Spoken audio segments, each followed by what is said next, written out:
इरमदम मसीगे थौदोक वाथोक क्यादा मंगजन थाना सेंजा सोंजरिवा इलेक्ट्रॉनिक मीडिया ने ममी टीवी अदोंगी प्रोग्राम होस्ट अमदी न्यूज एंकर अमरजीत थॉक सोमदा मियामबु तविमल खंगु चरी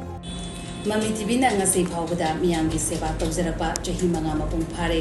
telaba sahi manga gi manung asida mami tv na miyamgi damak I paw amadi entertainment program kaya sandoktuna uchakre makhata na mit na kong oigidaba I paw amadi entertainment program kaya su puduna laksage miyamna support tawirapagi damak tawima khangbu uchari Mami TV na miyamda I paw amadi entertainment program sandokjarpa ngasi sahi manga mapung phare Mami TV bu ngasi fawba support tawiba subscribers singbu Mami TV gi maikai dagi tawimal khangbusu usari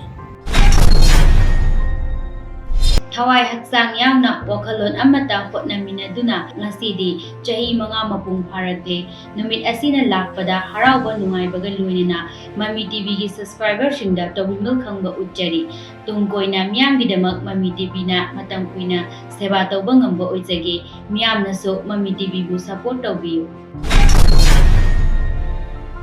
Mami TV ki mapok mona lakpada haraw nungaiba kunduksari Mami TV na tung koina miyamgi seba tawba ngamba oijage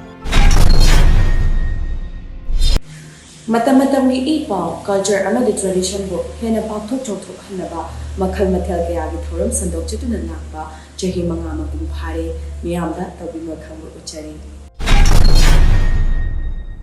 awaba nungaiba kaya sumloina duna lakpana ngasidi chahi manga mapung phare miyamgi thongsalgi ngasigi damak tawimul khangba uchari Mami TV gi mapok mina lakpada harawba nungai pa phongdok jari ngasiga thana chahi manga mapung phare tum koina miyamgi service piba nungjagi Thawai hakchang yauna wakhalon amata dok anaminaduna Mami TV na miyamda ipaw amadi waraba matamda ngahaktang oyabasu potha haniba Mami TV gi entertainment channel bu nuksibirpa ngasiga thana chahi manga mapung phare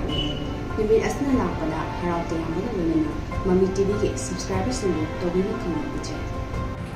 Mami TV na miyamgi damak ipaw amadi entertainment program kaya sandojarpa ngasida chahi Mami TV bu support tawibagi damak hainai leitana tawima khangbu uchari Ngasi Mami TV na thawai haksang yauna amadi amato oiba wakhalonda honaminaduna Mami TV ki ipaw amadi waraba matamda ngahaktang oirabasu awapota haliba Mami TV ki entertainment channel simbunung shibirakpa amadi support tawbirakpa ngasi thana chahi manga mapung phare numit asna lakpada haraw nungaiba amadi Mami TV ki subscribers singbu tawbimal khangba uchai